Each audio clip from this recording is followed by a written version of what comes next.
You're insane. I spoke in no uncertain terms upon seeing the deceivingly simple plan drawn up on the bridge's tactical table. A place that had already begun to associate with disastrous, questionable, yet undeniably effective mission planning and execution.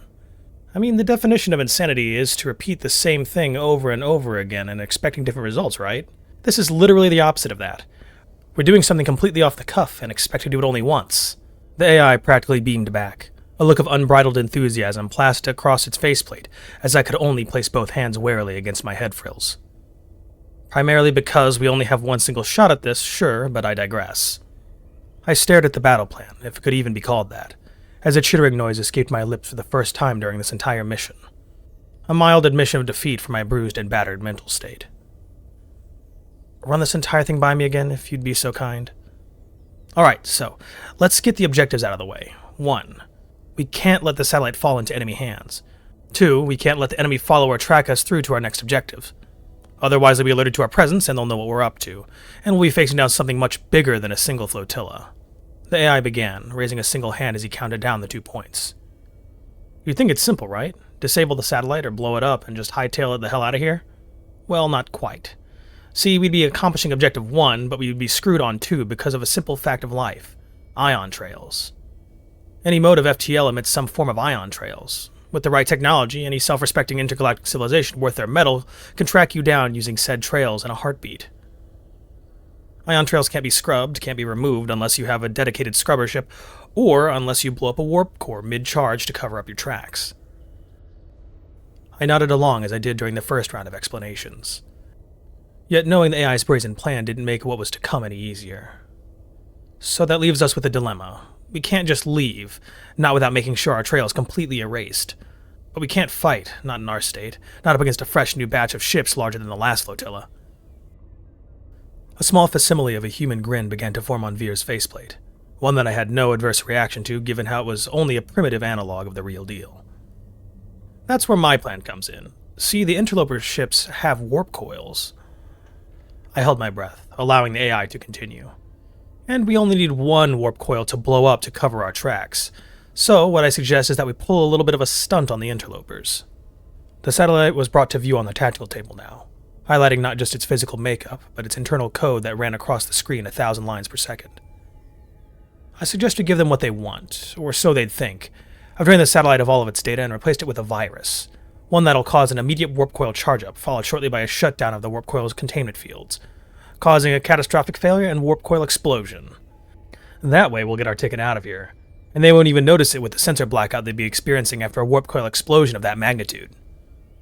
I could only glare at Veer as I placed both of my hands on the tactical table, highlighting the area around the satellite. But we'll still be in the system when this all goes down, and they might detect us the moment they start performing passive scans.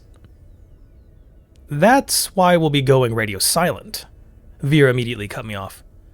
Right at the edge of the system, just at the cusp of the explosion's effects, but completely dark. No shields, no weapons, just warming up the engines and jumping out right as it goes down. The tactical map shifted to the edge of the system, and a silhouette of our ship appeared right at the edge of what was demarcated as the effective ion trail scrubbing radius, or the EITSR. It was at this point I put my foot down, tapping incessantly on the table in front of us.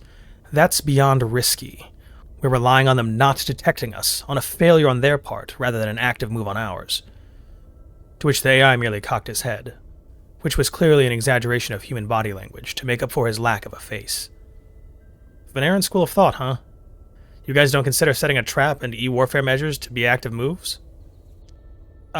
Well, partially, but the fact we'd be powered down and incapable of defending ourselves, relying on the enemy to take the bait, and hoping that the virus does what we think it does, that's what worries me, I retorted.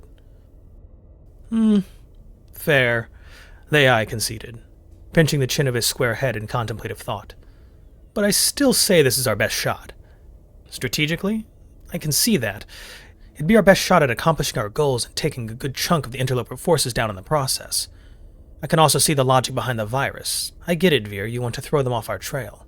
You want a plausible explanation behind the destruction of the interloper flotilla we had just engaged. So that they don't actively hunt us down, chasing us through the stars as we continue our little treasure hunt.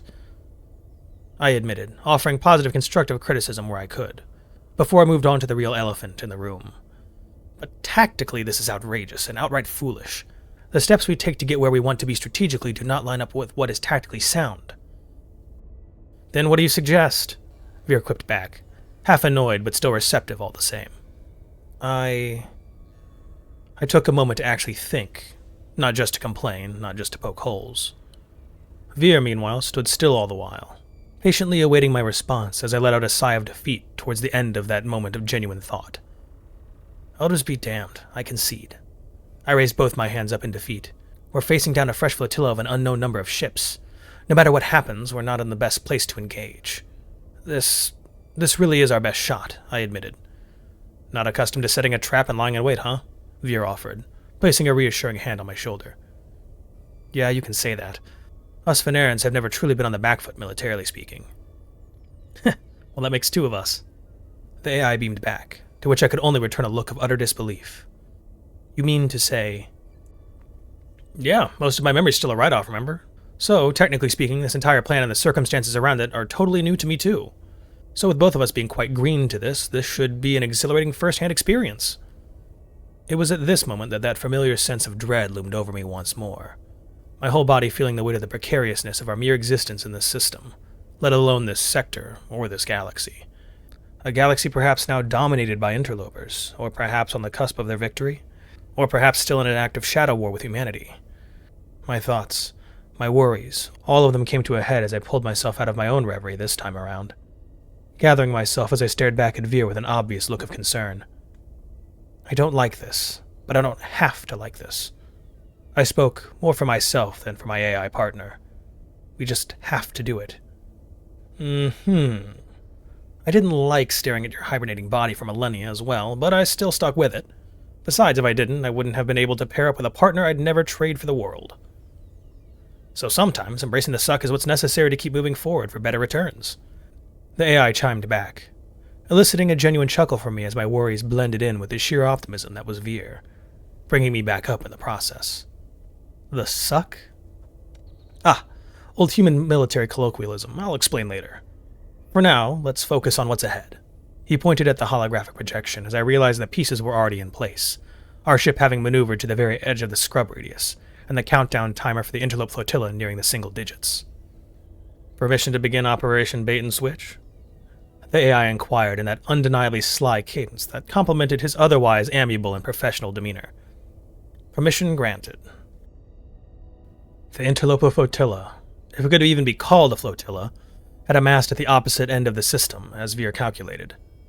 What he wasn't able to account for was the accurate number of vessels in the fleet, which numbered not in the single digits as expected, but in the double, actually sitting closer to the triple digits as a mass of 91 ships sat in unquestioning silence, eyeing the system like a pack of lions ready to take their fill.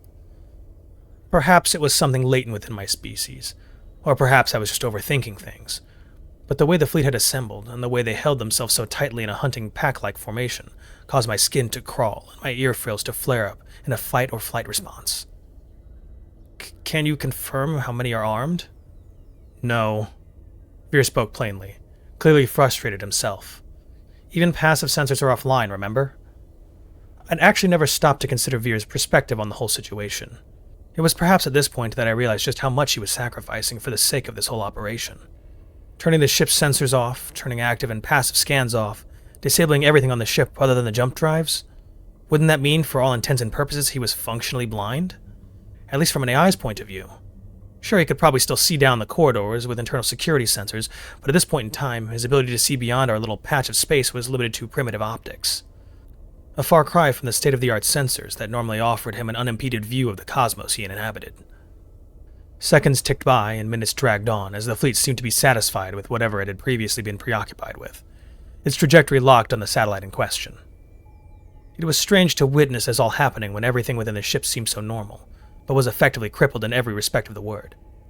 To someone outside of the Naval Space Forces, a blackout probably implies not just a complete shutdown of all sensors and weapons, but the lights within the ship as well. That couldn't be farther from the truth, however, as everything within the ship's confines remained as it always was, brightly lit and business as usual, save for the shutters of the few visible windows being closed. So there was an additional air of uneasiness when it came to such an operation, as the bright lights and holograms conflicted and contrasted with the grander scope of the game being played. We watched in eager anticipation as the fleet finally gathered around the satellite, but something quickly developed as they almost immediately broke formation. They were scrambling now, as several parts of the fleet broke away into small 9-ship-strong flotillas. Elders above, they found the wreckage, I gasped. I think they're more interested in the remains of the previous flotilla than we assumed. My eyes were now transfixed on the holographic projector now, as the individual groups of ships began entering what could be surmised as a search pattern formation. They're performing a thorough physical sweep, I announced. As Veer merely beeped out an affirmative in response. The tension in the air hung over the both of us, as we could do nothing but watch on passively. Affirmative, situation log updated.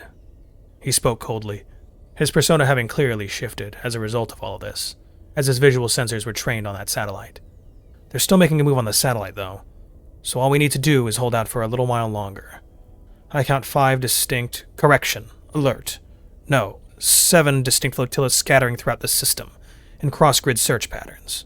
Optimal positioning of our ship means that the process of elimination for a close-in visual contact should be 5 minutes. A countdown timer now manifested on another screen, an ominous timer set against a blue background. 5 minutes. My gut had begun to contort and twist as another question quickly sprang to mind. How long does the virus take until... Upon infecting the host system, warp coil charge up 40 seconds. Warp field disruption, 10 seconds. Warp coil overload, 10 seconds. Veer replied coldly, as my eyes were now locked onto several displays counting down the seconds until we were found. If they see us, then that'll be it. They'll have visual evidence of our presence and... Yes, Lasara, yes. Right now we just have to wait for them to take the bait. Veer snapped back, the pressure clearly getting to him too, as we watched in utter dread as the agonizingly slow process of uplinking began to take place. The interloper ship took its damn time in just locking onto the satellite, performing an actual physical docking maneuver, setting us back by a solid 3 minutes. 2 minutes. The ship's engines that had been glowing a bright blue hue had shifted drastically into a blinding bright white. The process had begun at the 2-minute mark, leaving us with a scant 1 minute of breathing room, as the patrol parties began converging on our position. Begin countdown, 60 seconds until reactor overload. Begin countdown, 61 seconds until emergency jump, Veer announced. And 120 seconds until we're detected, I offered, both of our eyes transfixed on the images being observed through a simple telescopic lens. The lead ship that had linked with the satellite began to shudder in place, its engines flickering as the entirety of its lights blinked on and off rapidly. They're trying to manually reboot the ship, Veer seethed. What do we do? Wait, just wait. Hope this fucking virus takes effect again. Come on. 1 minute, 10 seconds. The ship began to stabilize, its engines returning to that deep blue hue, as real panic began breaking through both of our resolves. We have to do something. There has to be something, anything. I spoke in utter panic. 1 minute. Just wait, Veer reaffirmed. 55 seconds. We're running out of time, I retorted. 50 seconds. I know we are, but I can't just backdoor this using my usual tricks. 45 seconds. Veer, the ship isn't showing any signs of issues. 40 seconds. It's a warp core malfunction. There might not be any overt signs. They might have stabilized their power supply systems, but not the core. Hence why things look fine on the outside. 35 seconds. This is a massive gamble, Veer. 30 seconds. A bigger gamble would be to make our presence known to over 50 ships converging on our location, Lasara. 10 seconds. We might not have a choice in the matter if...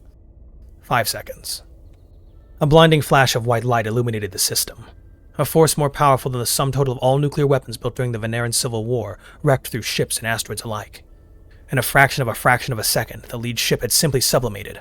The surrounding ships suffered similar fates as the radiant ball of energy continued to expand. At which point I swore I could feel the energy from the explosion, despite being in an enclosed cockpit. Initiating emergency jump.